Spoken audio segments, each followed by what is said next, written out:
Hey people, I'm Mary. Welcome to my channel. Today we're going to be talking about how to survive antidepressant withdrawals and getting through life without them.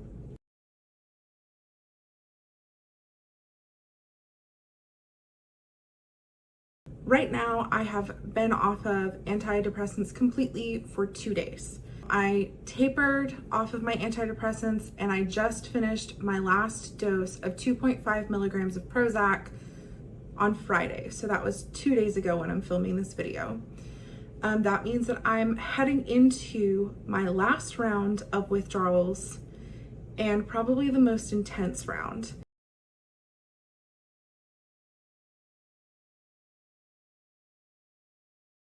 As far as withdrawals go, what I've been experiencing is severe mood swings. Not severe, but intense mood swings. Some days are better than others. Insomnia, weird dreams, and being totally exhausted. Increased anxiety and depression, and brain fog and confusion.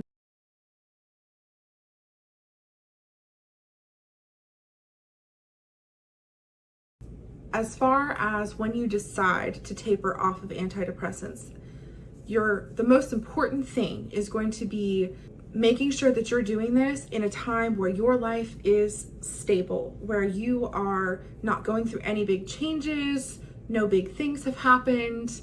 You want to make sure that you are in the most mentally sound place that you can be. And then once you have decided that that's where you are, go to your doctor and have them taper you off the medication with their guidance.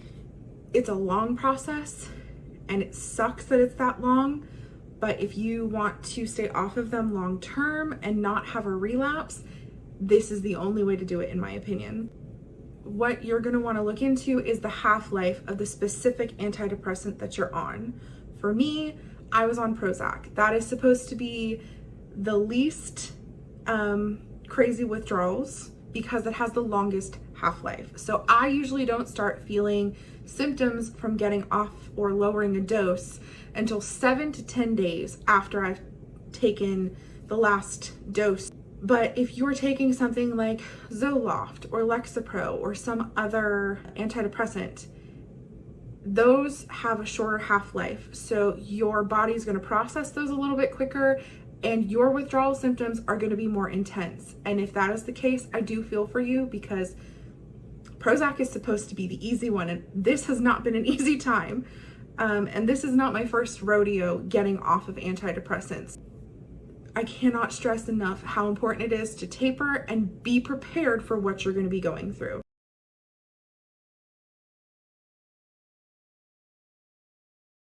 As you're going through this process, give yourself grace.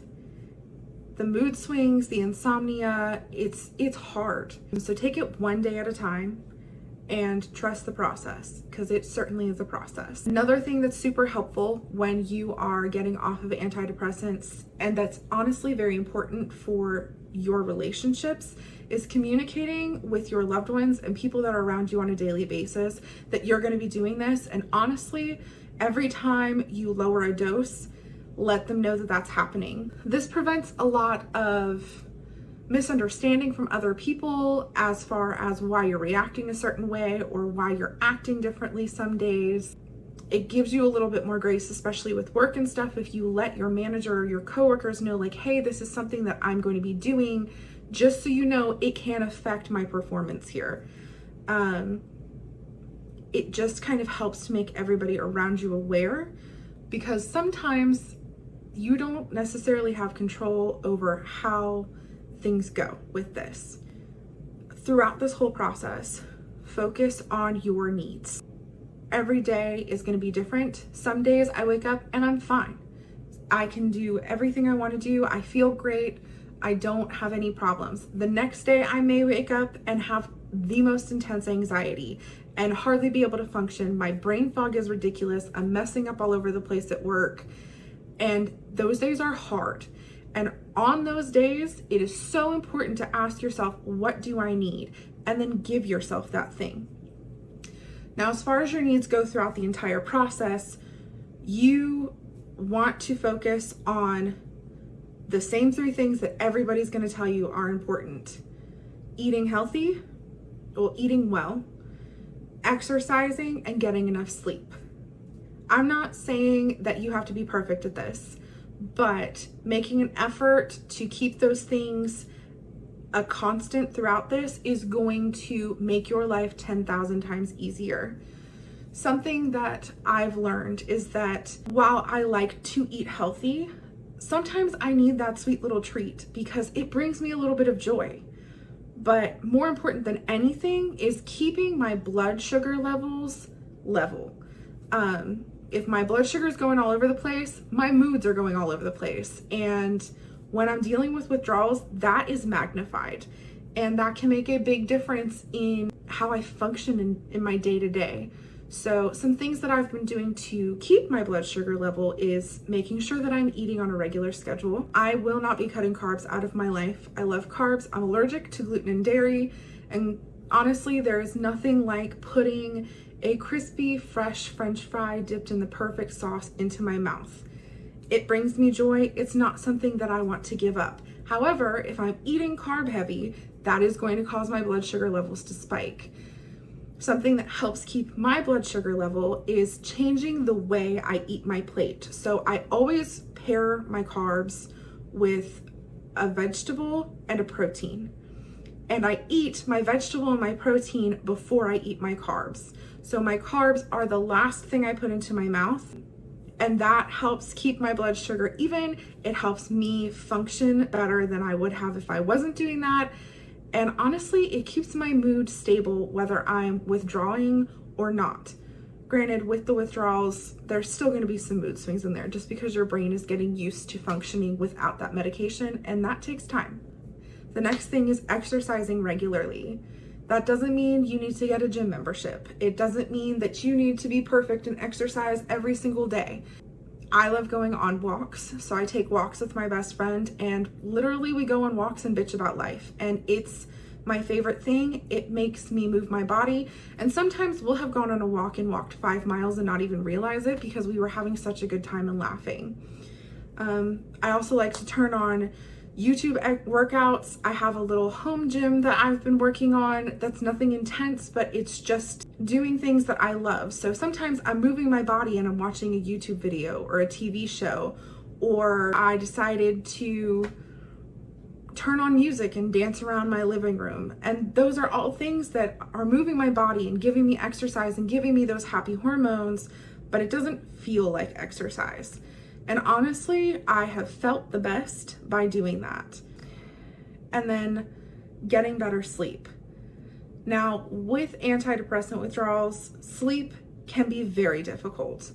A lot of times once you fall asleep, which is hard enough as it is, especially if you're an anxious person, you get weird dreams, you have nightmares when you're going through with the withdrawals, and even if you get enough sleep, sometimes you're just absolutely exhausted. But making an effort to make it better is going to help you in the long run, because lack of sleep causes honestly everything to be out of whack. Most nights I'll either do some yoga or I'll drink tea. I love taking a hot shower right before I go to bed and just literally staying in the shower until the water runs cold and just breathing and feeling the water run over my body. That's the most relaxing thing. And there are nights where I do all of those things and I still only get 3 to 4 hours of sleep because of the withdrawals. But if I hadn't done them, I might not have even gotten that much. So making an effort to get good sleep is important. Another thing that I do is blue light blocking glasses. I enjoy watching TV at night. I don't really want to give that up. So I wear blue light blocking glasses so that I can do that.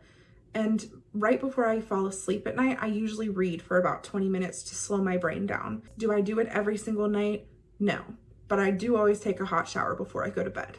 The last thing for withdrawals that's going to bring me to my next point for staying off of medications as best you can is finding things to bring into your everyday life that bring you peace and joy. This is going to help you with withdrawals, but it's also going to help you with not having to get on antidepressants as much, or again, if you're lucky.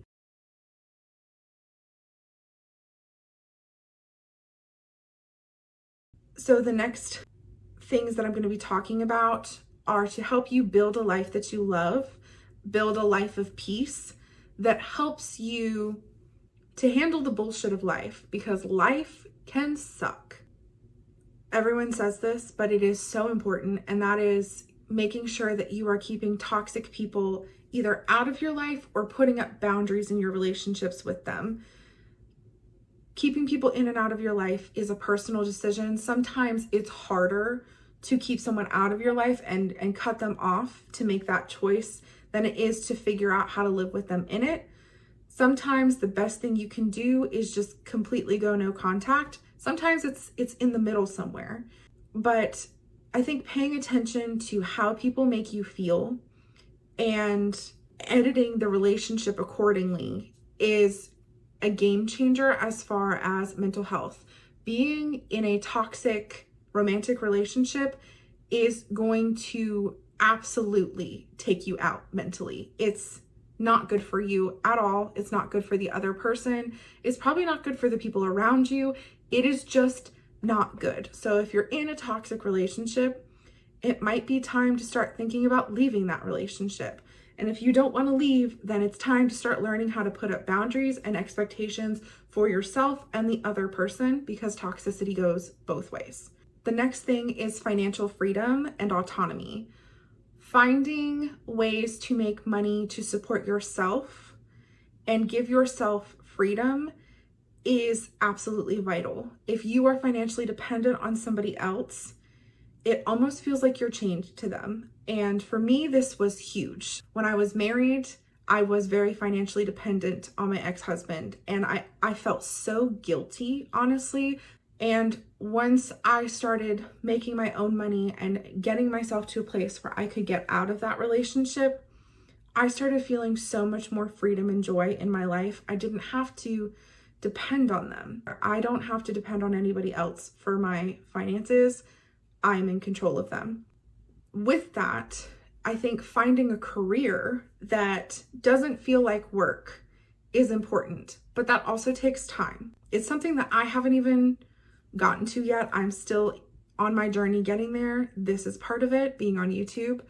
But if you can't get out of a crappy job, if you absolutely need that paycheck, finding people that you can connect with at that job, coworkers, maybe a manager, people that make the job just a little less awful.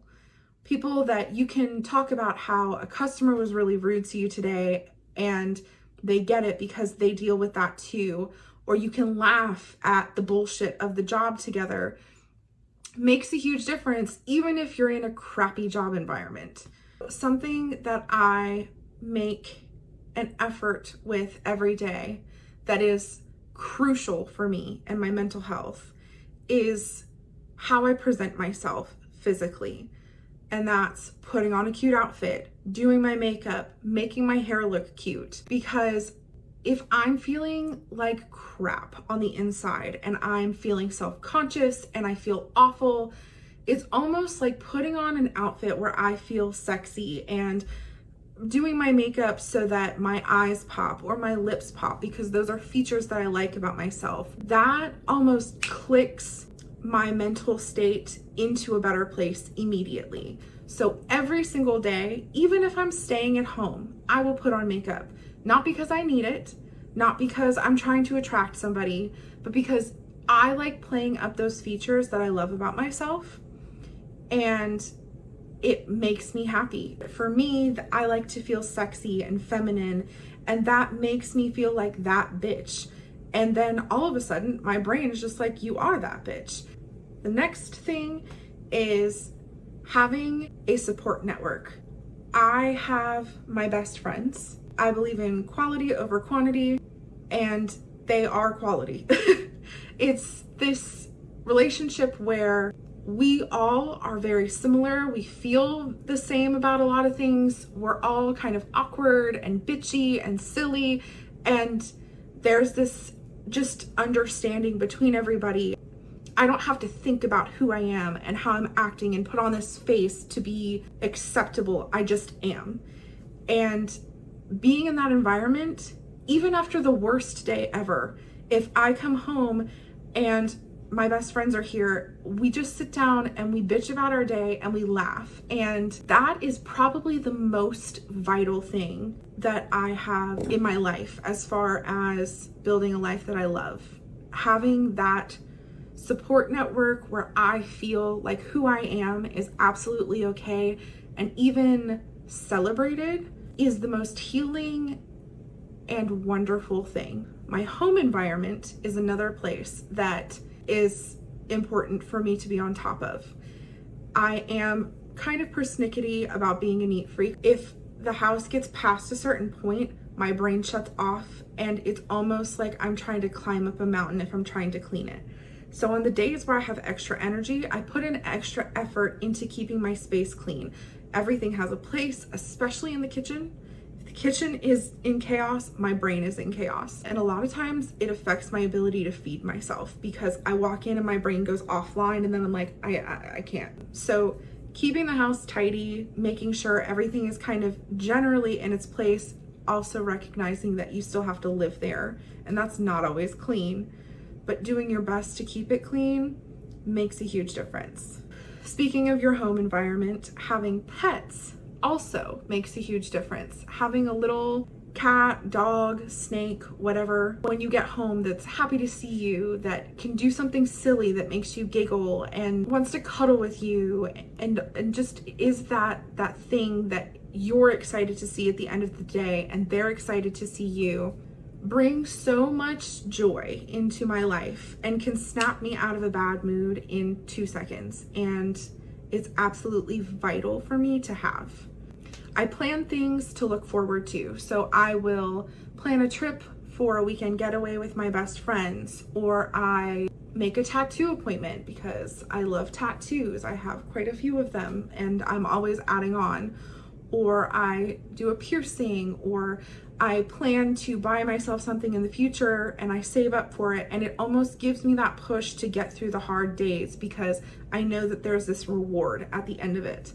All of these things together are going to help you build a life where you can handle the hard things in life with a little bit more ease.